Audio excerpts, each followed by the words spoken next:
Hi everyone, and welcome to the first Creativity Reframed of 2021. Here we are again, deep in COVID, and therefore I think there's never been more importance really around this series of conversations around the role of creativity and problem solving to really kind of help inspire us kind of come through the other side of this. And I think, as we all know, so many breakthroughs across society have happened during the darkest times. So joining me today is a very old friend of mine, somebody I worked with for a very, very long time at Nintendo, is the inimitable David Yarnton. So David Yarnton was the managing director of Nintendo in the UK, was part of the global leadership team at Nintendo that led the biggest growth that the company had ever experienced, and is now the co-founder and chairman of an incredibly disruptive high growth scale up called Edge, who are completely reinventing the space of influencer management.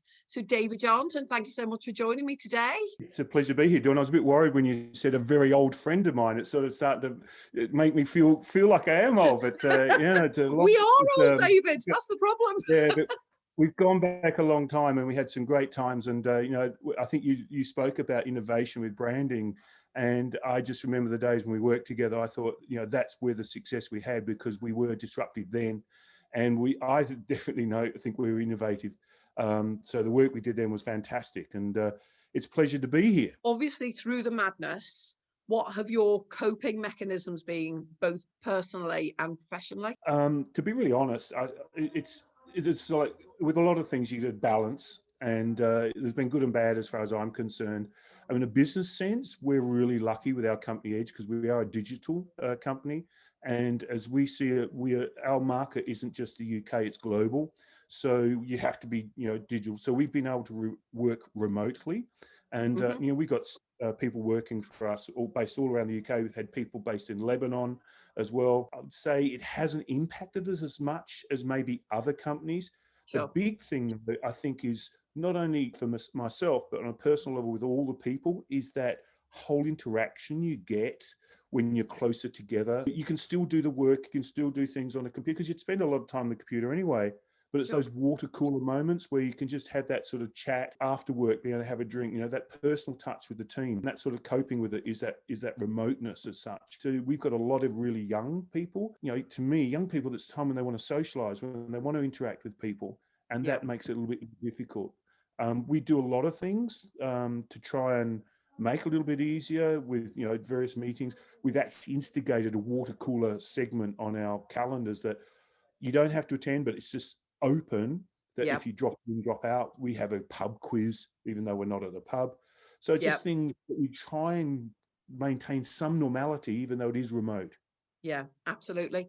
And because I kind of know you guys quite well, and the kind of culture that you have, and the culture that you're building, the two of the co-founders, Adam and Scott. I mean, I think tangibly you guys really are doing a brilliant job in that kind of company culture space, where there's that real genuine interactivity, that real time, even though everyone's having to do it remotely, there's a real kind of nice pulse, I think, to the organization that I don't think every organization has, even though they talk about trying to kind of have a remote culture. I think you guys are doing a really, really good job of building that out. As I say, I think we're lucky also because we've got very young people working with us. And so a lot of them, when I say grown up, they're still growing up, so to speak.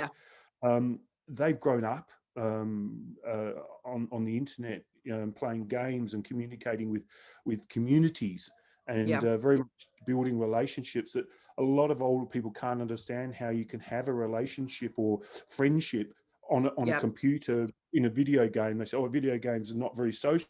Well, they are. A lot of senses. These guys have grown up with that. So some of our staff, newer staff that we've got, have come to us from some of the existing staff, having known them remotely through games, or say for Minecraft, or through programming communities, where they never met them before physically, but they know them online. So these guys are used to it to some extent, and almost it's like, what do you mean we don't need to go somewhere to meet? We know them, and they communicate. And I know some of the guys after hours, they're online.